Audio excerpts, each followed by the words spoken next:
अगर world war 3 शुरू होती है तो हर कॉन्टिनेंट में सबसे सेफ कंट्री कौन सा होगा। एक एक करके सब कॉन्टिनेंट्स को देखते हैं कि उनमें मौजूद कौन सा कंट्री वर्ल्ड वॉर और न्यूक्लियर अटैक से बिल्कुल महफूज रहेगा। एशिया से शुरू करते हैं, क्योंकि अगर वर्ल्ड वॉर 3 शुरू हुई तो सबसे खतरनाक खित्ता यही होगा। यहाँ कई बड़े फ्लैश पॉइंट्स हैं, जैसे India, Pakistan, China, Taiwan, north और साउथ कोरिया और इवन ईरान, जो पिछले कई सालों से मिडिल ईस्ट में टेंशन का सेंटर है। लेकिन इस सब के बीच एक ऐसा मुल्क है जो बिल्कुल पीसफुल है, और वो है भूटान। हिमालय के ऊंचे पहाड़ों में छुपा हुआ ये मुल्क अपनी खुशहाली, साफ हवा और स्ट्रॉन्ग कल्चरल वैल्यूज की वजह से जाना जाता है। इसके पास ना कोई आर्मी है और ना ही ये किसी पॉलिटिकल इश्यूज में पड़ता है। ये इंडिया और चाइना जैसे दो बड़े कंट्रीज के बीच सैंडविच्ड है और उनमें से किसी को नहीं छेड़ता। भूटान की ज्योग्राफी भी इसे सेफ बनाती है। इसके गिर्द ऊंचे ऊंचे पहाड़ हैं जो इसे बाहर से किसी भी अटैक से सेफ रखते हैं। और फिर ना तो यहाँ कोई बड़ा शहर है, ना कोई इंपॉर्टेंट मिलिट्री बेस है और ना ही कोई ऐसे नेचुरल रिसोर्सेज हैं कि कोई इस पर अटैक करे। इवन वर्ल्ड वॉर 1 और 2 में भी भूटान को किसी ने हाथ नहीं लगाया और वर्ल्ड वॉर 3 में भी भूटान बिल्कुल आइसोलेटेड, न्यूट्रल और सेफ रहेगा। अब चलते हैं यूरोप की तरफ, जहां पर वर्ल्ड वॉर बहुत तेजी से फैलेगी, स्पेशली अगर नेटो इन्वॉल्व होता है या रशिया के साथ टेंशन बढ़ती है। लेकिन यूरोप में एक ऐसा कंट्री है जो हमेशा वर्ल्ड वॉर्स में सेफ रहा है और वो है स्विट्जरलैंड। पिछले 200 साल से स्विट्जरलैंड फुल न्यूट्रल रहा है। ना उसने वर्ल्ड वॉर 1 में हिस्सा लिया, ना वर्ल्ड वॉर 2 में, और ना ही वो नेटो या यूरोपीय यूनियन का मेंबर है। उसकी जमीन पर किसी की मिलिट्री बेस नहीं है और वो इंटरनेशनल डिस्प्यूट्स में किसी की साइड नहीं लेता। स्विट्जरलैंड की ज्योग्राफी भी उसे बहुत कमाल बनाती है। ये चारों तरफ से एल्प्स के ऊंचे ऊंचे पहाड़ों से घिरा हुआ है, जो उसे नेचुरल प्रोटेक्शन देते हैं और पड़ोसी मुल्कों की आर्मी से भी उसे बचाते हैं, जैसे फ्रांस, जर्मनी, इटली और ऑस्ट्रिया से। इसी तरह स्विट्जरलैंड ने अपने टनल्स और सड़कों को बड़े स्मार्ट तरीके से डिजाइन किया हुआ है। अगर कभी स्विट्जरलैंड पर अटैक होता है तो ये रोड्स और टनल्स ब्लास्ट से उड़ाए जा सकते हैं, जिससे दुश्मन की आर्मी उसी जगह फंस जाएगी और आगे नहीं जा सकेगी। And on top of that, Switzerland में मिलिट्री ट्रेनिंग कंपल्सरी है और कई अंडरग्राउंड बंकर्स बनाए गए हैं जिनमें इतना खाना और पानी है कि वहाँ कई महीने गुजारे जा सकते हैं। तो अगर वर्ल्ड वॉर 3 यूरोप में होती है तो स्विट्जरलैंड वही करेगा जो वो हमेशा करता है। It will stay neutral, stay hidden and survive. अब चलते हैं अफ्रीका की तरफ। अफ्रीका का नाम सुनते ही जहन में बस गरीबी या वॉर का ख्याल आता है, लेकिन ऐसे में एक कंट्री इस पूरे कॉन्टिनेंट में एक एक्सेप्शन है और वो है बोट्सवाना। बोट्सवाना 1967 में आजाद हुआ और तब से ये अफ्रीका का सबसे पीसफुल कंट्री है। इसकी कभी जंग नहीं हुई। यहाँ स्टेबल डेमोक्रेसी है और करप्शन भी लो है। ये जियोग्राफिकली भी बहुत सेफ है क्योंकि ये बिल्कुल लैंडलॉक्ड है और हर तरफ से अच्छे पड़ोसियों में घिरा हुआ है, जैसे नामीबिया और ज़ैम्बिया। इस तरह इसके पास न कोई सी पोर्ट है, न मिलिट्री बेस और न कोई न्यूक्लियर रिएक्टर या इंपॉर्टेंट इंडस्ट्री है जिसे कोई टारगेट करे। तो अगर कोई वर्ल्ड वॉर होती है तो बहुत कम चांसेस हैं कि यहाँ पर कोई न्यूक्लियर अटैक हो या कोई आर्मी इधर आए, और यही चीज इसे अफ्रीका में सबसे सेफ ऑप्शन बनाती है। अब जरा साउथ अमेरिका की बात करते हैं, जिसके कंट्रीज वैसे ही वर्ल्ड वॉर के हंगामों से दूर होंगे। लेकिन अगर हम ऐसे कंट्री को ढूंढे which offers a perfect mix of isolation, stability and strong geography, तो वो है चिली। चिली दुनिया का सबसे लंबा मुल्क है, जिसके एक तरफ पैसिफिक ओशन है तो दूसरी तरफ ये एंडीज माउंटेन रेंज है, और ये दोनों किसी दीवार की तरह चिली को दोनों साइड से प्रोटेक्ट करते हैं। चिली की किसी के साथ कोई दुश्मनी नहीं, ना इसके पास न्यूक्लियर वेपन्स हैं और ना ये किसी इंटरनेशनल कॉन्फ्लिक्ट का हिस्सा है। इसकी फॉरेन पॉलिसी में सिर्फ ट्रेड और डिप्लोमेसी पर फोकस है। इसके पास फूड और एनर्जी की अनलिमिटेड सप्लाई है और इसीलिए इसे किसी पर ज्यादा रिलाय नहीं करना पड़ेगा। पिछली दोनों वर्ल्ड वॉर्स में भी चिली न्यूट्रल रहा था और वर्ल्ड वॉर 3 में भी बहुत मुश्किल है कि कोई इस पर अटैक करे।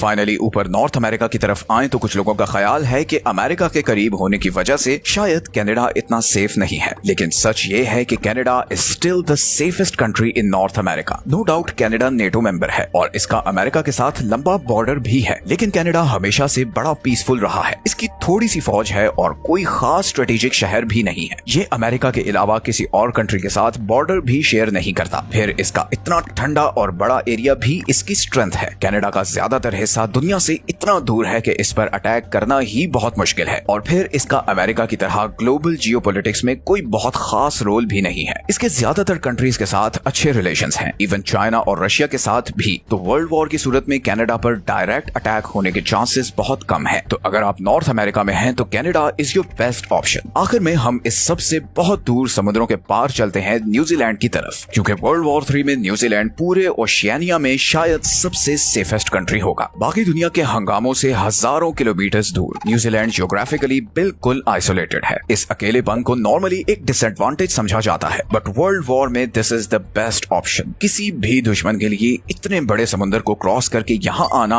आसान नहीं होगा, और वैसे भी न्यूजीलैंड की किसी से दुश्मनी नहीं है, ना ही इसकी कोई न्यूक्लियर फैसिलिटी है और ना ही कोई स्ट्रेटेजिक टारगेट जिसकी वजह से कोई इस पर अटैक करे। इसके पास बहुत फूड सप्लाई है, एक पीसफुल फॉरेन पॉलिसी है and has one of the cleanest environments on earth. दोनों वर्ल्ड वॉर्स में न्यूजीलैंड इन्वॉल्व तो था, लेकिन ये इतना दूर था कि इस तक कोई दुश्मन नहीं पहुंचा, और इसीलिए वर्ल्ड वॉर 3 में भी शायद ही इधर तक कोई आए। आखिर में एक बात याद रखें कि वर्ल्ड वॉर 3 में कोई जगह कंप्लीटली सेफ नहीं होगी, बस ये होगा कि कुछ कंट्रीज के सरवाइव करने के चांसेस ज्यादा होंगे, और इसीलिए अगर ऐसा कुछ होता है तो आपको पता होना चाहिए कि कौन से कंट्री में जाना चाहिए।